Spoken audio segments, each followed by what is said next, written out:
नमस्कार, मैं डॉक्टर राकेश पाठक।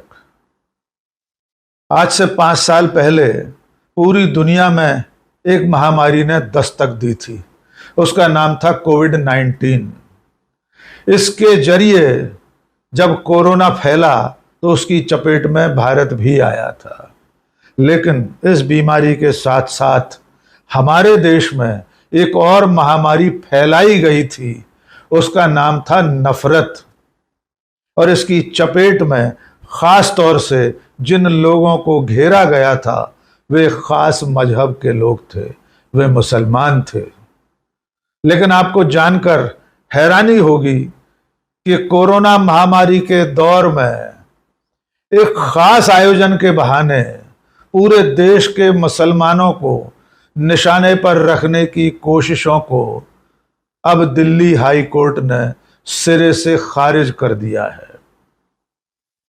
तबलीगी जमात के 70 लोगों को कोरोना फैलाने के आरोपों से पूरी तरह मुक्त कर दिया है। उन्हें बाइज्जत बरी करके सारे केस खारिज कर दिए हैं।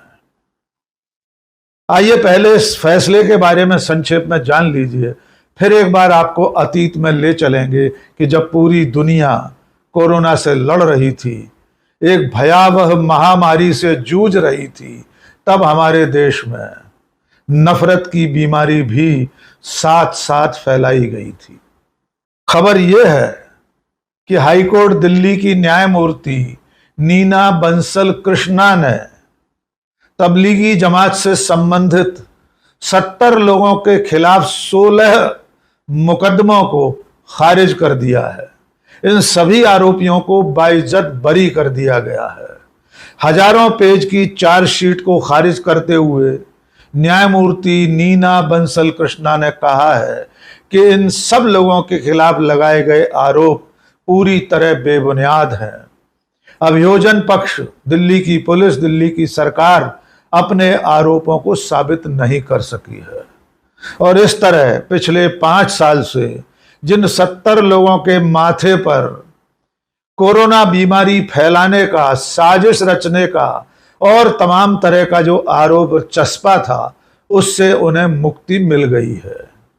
ये तमाम मुकदमे दिल्ली पुलिस की क्राइम ब्रांच ने महामारी रोग अधिनियम 1897 के अंतर्गत दर्ज किए थे।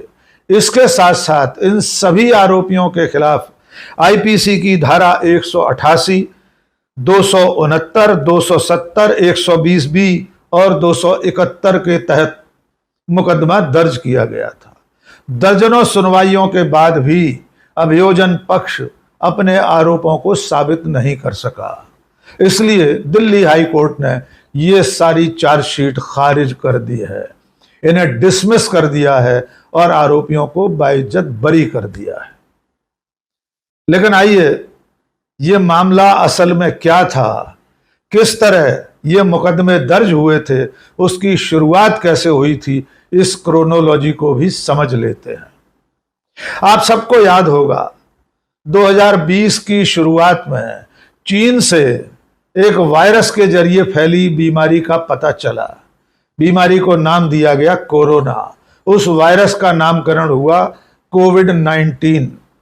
धीरे धीरे लोगों की आवाजाही से यह बीमारी चीन से बाहर फैलना शुरू हुई। भारत में भी इसकी दस्तक हुई और धीरे धीरे इसकी चपेट में आकर लोगों का मरना शुरू हो गया। लेकिन सरकार उस वक्त भी इसे महामारी मानने को तैयार नहीं थी। सिर्फ प्रसंगवश बता दें, कांग्रेस के नेता राहुल गांधी ने 2019 को ट्वीट करके देश को और सरकार को आगाह किया था कि कोविड-19 नाम की एक महामारी जल्द ही दस्तक दे सकती है। लेकिन तब तत्कालीन स्वास्थ्य मंत्री डॉक्टर हर्षवर्धन ने न केवल राहुल गांधी की खिल्ली उड़ाई थी, बल्कि उन्होंने और उनके मंत्रालय ने सिरे से इस आशंका को खारिज कर दिया था कि कोरोना नाम की कोई महामारी आने वाली है। इसके बाद सरकार का यही रवैया चलता रहा। जिस वक्त महामारी फैलना शुरू हुई, लोगों की मौतों का आंकड़ा बढ़ना शुरू हुआ, ठीक उससे पहले जबकि सरकार ने इसे महामारी नहीं माना था, तब पहले से निर्धारित एक कार्यक्रम दिल्ली में होना था। यह कार्यक्रम दिल्ली के निजामुद्दीन मरकज में तबलीगी जमात का एक समागम था। तबलीगी जमात के जो अनुयायी हैं वो पूरी दुनिया में फैले हुए हैं और ये आयोजन 10 मार्च से 13 मार्च तक निजामुद्दीन मरकज में होना था। यह कार्यक्रम कम से कम साल भर पहले से तय था। इसकी इजाजत ली गई थी बाकायदा। दिल्ली की सरकार, दिल्ली की पुलिस, सबकी जानकारी में था कि इस तबलीगी जमात में दुनिया भर से आने वाले आ रहे हैं और उसमें शामिल होने वाले हैं।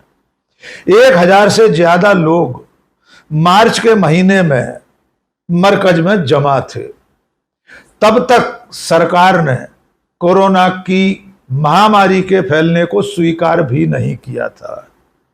आपको स्क्रीन पर जो खबर दिखा रहे हैं उसमें साफ साफ केंद्रीय स्वास्थ्य मंत्रालय ने कहा था कि पैनिक में आने की जरूरत नहीं है, no need to panic, health emergency की जरूरत नहीं है।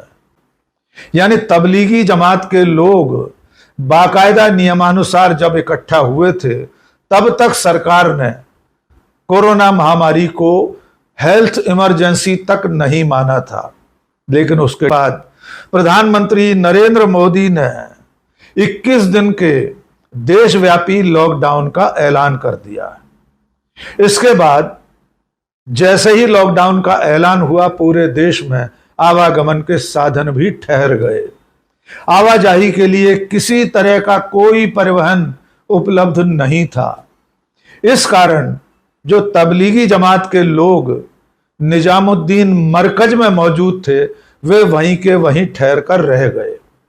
और उस वक्त जमात के मुखिया मौलाना साद ने स्थानीय एसडीएम को बाकायदा चिट्ठी लिखी और उनसे इजाजत मांगी कि उन्हें कर्फ्यू पास दिया जाए, उन्हें इजाजत दी जाए, परमिशन दी जाए, ताकि जो लोग मरकज में मौजूद हैं उन्हें वहां से निकाला जा सके। लेकिन प्रशासन ने उन्हें किसी तरह का परमिशन और कर्फ्यू पास उपलब्ध नहीं कराया। इसके बाद शुरू हुई नफरत की राजनीति। जैसे जैसे कोरोना वायरस की चपेट में लोगों की मौत का आंकड़ा बढ़ा, वैसे वैसे सरकार ने अपनी नाकामी के लिए तबलीगी जमात को बलि के बकरे के रूप में इस्तेमाल करना शुरू कर दिया। दिल्ली के तत्कालीन मुख्यमंत्री अरविंद केजरीवाल ने दिल्ली के लेफ्टिनेंट गवर्नर को आग्रह किया, उनसे निवेदन किया कि तबलीगी जमात के लोगों के खिलाफ एफआईआर दर्ज करने के लिए दिल्ली पुलिस को निर्देश दिया जाए। इसके साथ साथ शुरू हुआ गोदी मीडिया का नफरती अभियान। सरकार की एजेंसियां, केंद्र सरकार के बड़े बड़े मंत्री, सांसद, विधायक, राज्यों के मुख्यमंत्री, दिल्ली सरकार, दिल्ली के मुख्यमंत्री, केंद्रीय स्वास्थ्य मंत्रालय के अधिकारी, सब के सब कोरोना के नाम पर सारा का सारा ठीकरा तबलीगी जमात के सदस्यों पर फोड़ने में जुट गए। इस नफरती अभियान की बाकायदा औपचारिक घोषणा 1 अप्रैल को केंद्रीय स्वास्थ्य मंत्रालय के ज्वाइंट सेक्रेटरी लव अग्रवाल ने की। उन्होंने सीधे सीधे आरोप लगाया कि तबलीगी जमात के कारण ही कोरोना फैल रहा है, जमात के लोग देश में यहां से वहां जा रहे हैं, इसलिए यह महामारी ज्यादा से ज्यादा लोगों तक फैल रही है। लव अग्रवाल अपने इस आरोप को हर बार प्रेस कॉन्फ्रेंस में दोहराते रहे। 1 अप्रैल के बाद 5 अप्रैल और उसके बाद 18 अप्रैल को तो केंद्रीय स्वास्थ्य मंत्रालय के इस ज्वाइंट सेक्रेटरी ने साफ साफ कह दिया कि इस देश में कोरोना फैलने के लिए अगर कोई जिम्मेदार है तो उसका नाम है तबलीगी जमात। इसके बाद मुसलमानों के खिलाफ झूठ और नफरत की कहानियां फैलना शुरू हो गई। जिन लोगों को, यानी जमात के जिन लोगों को क्वारंटाइन किया गया था, अलग अलग जगह जहां एकांतवास में रखा गया था, वहां से फर्जी कहानियां फैलाना शुरू हुई। आपको अच्छी तरह याद होगा, एक कहानी चली थी कि जमात के लोग जब बस में ले जाए जा रहे थे तो उन्होंने दूसरे लोगों पर थूक कर महामारी फैलाने की कोशिश की। सहारनपुर से खबर आई कि वहां जो क्वारंटीन सेंटर था वहां पर जमात के लोग नॉनवेज मांग रहे हैं और नॉनवेज न मिलने पर बवाल कर रहे हैं, जबकि सहारनपुर की पुलिस ने तत्काल इसका खंडन कर दिया कि यह खबर पूरी तरह गलत है। इसके अलावा योगी आदित्यनाथ उत्तर प्रदेश के मुख्यमंत्री, उन्होंने एनएसए लगाने तक का आदेश दिया कि जमात के लोगों पर राष्ट्रीय सुरक्षा कानून के अंतर्गत मुकदमा दर्ज कराया जाए। मध्य प्रदेश के मुख्यमंत्री शिवराज सिंह चौहान, जो उसी समय कोरोना फैलने के दिनों में ज्योतिरादित्य सिंधिया के दल बदल करके सरकार गिराने के बाद दोबारा मुख्यमंत्री बने थे, वे कह रहे थे कि इस देश में कोरोना सिर्फ मुसलमानों और तबलीगी जमात की वजह से फैल रहा है। राज ठाकरे जैसे नेता कह रहे थे कि जमात के लोगों को गोली मार देना चाहिए। और इस नफरती अभियान में, जिसमें सरकार खुद लगी थी, आग में घी का काम कर रहा था गोदी मीडिया और सोशल मीडिया के तमाम प्लेटफॉर्म्स।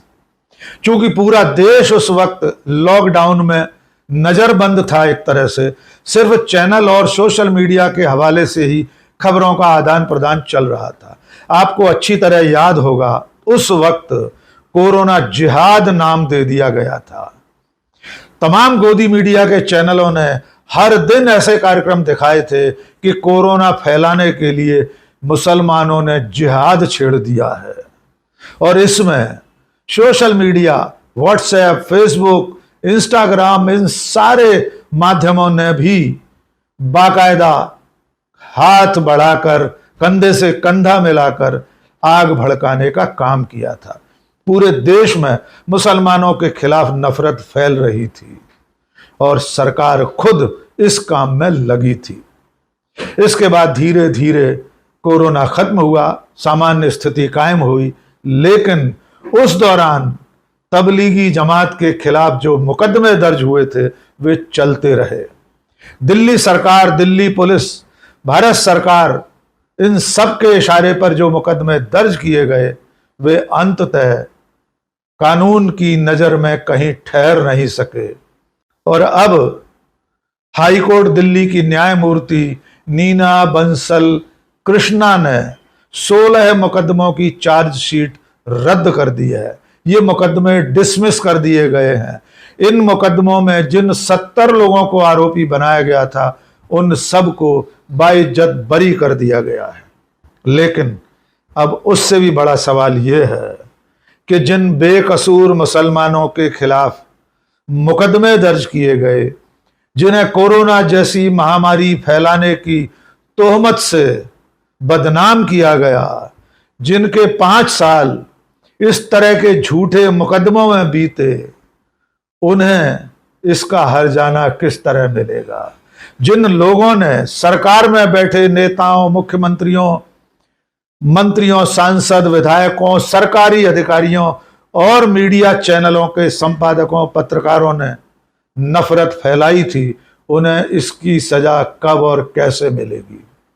क्या इतनी नफरत फैलाने के बावजूद, झूठे मुकदमे दर्ज करने के बावजूद ये सारे लोग बचे रह जाएंगे?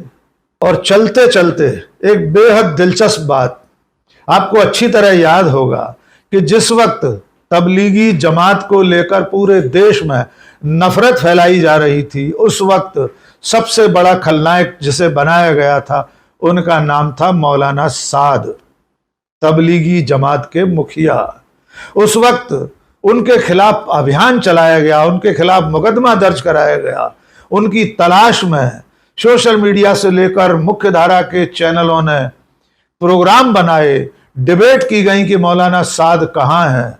लेकिन वे मौलाना साद इस घटनाक्रम के दिनों में ही 29 मार्च 2020 को राष्ट्रीय सुरक्षा सलाहकार अजित डोभाल से मिले थे और अजित डोभाल खुद उनसे मिलने मरकज पहुंचे थे। तो ये जो सवाल हमने आपसे पूछा है कि जिन लोगों ने उस वक्त समाज और देश में नफरत फैलाई, एक मजहब के खिलाफ जहर बोया, उनके खिलाफ कानून कार्रवाई करेगा या नहीं, ये सवाल आप एक बार खुद से भी पूछिए। आज के इस वीडियो में बस इतना ही। बहुत बहुत शुक्रिया। जय हिंद।